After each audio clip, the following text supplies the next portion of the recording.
Shalom saudara, renungan hari ini berjudul Mengapa aku tidak bisa menyelamatkan diriku sendiri? Pernah tidak saudara merasa harus membuktikan diri supaya layak diterima? Nilai harus bagus, target kerja harus tercapai, pelayanan harus berhasil, anak harus berprestasi, rumah tangga harus terlihat baik. Ya, kita hidup di dunia yang terus berkata begini, kamu berharga kalau kamu berhasil. Akibatnya, banyak orang hidup lelah, takut gagal, takut mengecewakan, takut tidak cukup baik. Dan ketika gagal, muncullah rasa bersalah yang sangat dalam. Aku tidak layak. Dan ini sebetulnya masalahnya bukan hanya soal prestasi, saudara.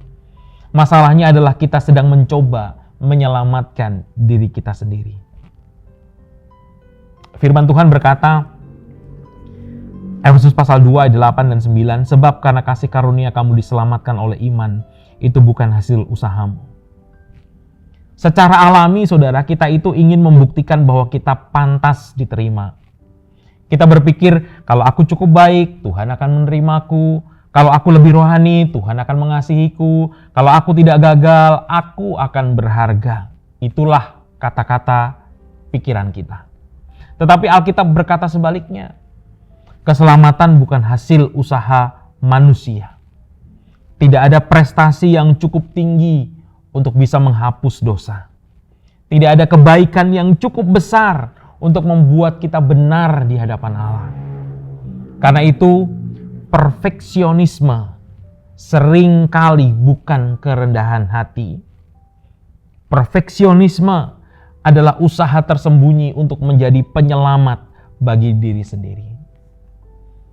Tapi saudara, ada kabar baik hari ini. Apa yang tidak bisa kita lakukan, dilakukan oleh Yesus. Yesus melakukan apa yang tidak mampu kita lakukan. Dia hidup sempurna bagi kita. Dia mati menggantikan kita. Dia menanggung hukuman yang seharusnya kita tanggung. Di salib, Yesus berkata bahwa pekerjaan keselamatan sudah selesai. Karena itu identitas kita orang-orang percaya tidak dibangun di atas prestasi, tetapi di atas karya Kristus. Kita tidak diterima karena kita berhasil. Kita berhasil melayani karena kita sudah diterima. Kita tidak dikasihi karena kita layak. Kita dikasihi sehingga dimampukan untuk hidup baginya. Nilai diri kita tidak ditentukan oleh pencapaian-pencapaian kita, melainkan oleh harga yang dibayar oleh Kristus untuk menebus kita. Salib adalah bukti bahwa kita lebih berdosa daripada yang kita kira, tetapi juga kita dikasihi daripada yang pernah kita bayangkan. Karena itu saudara, di rumah jangan bangun budaya yang hanya menghargai hasil. Jangan hanya berkata kepada anak atau pasangan kita, hebat karena kamu berhasil. Tetapi katakan juga, aku tetap mengasihimu bahkan ketika kamu gagal. Karena itu adalah gambaran kasih Allah kepada kita di dalam Kristus. Jadi saat rasa bersalah, saat kegagalan, saat rasa perfeksionisme itu datang, jangan melihat ke dalam diri, lihatlah kepada Kristus. Ingat, kita sudah diterima sebelum berhasil.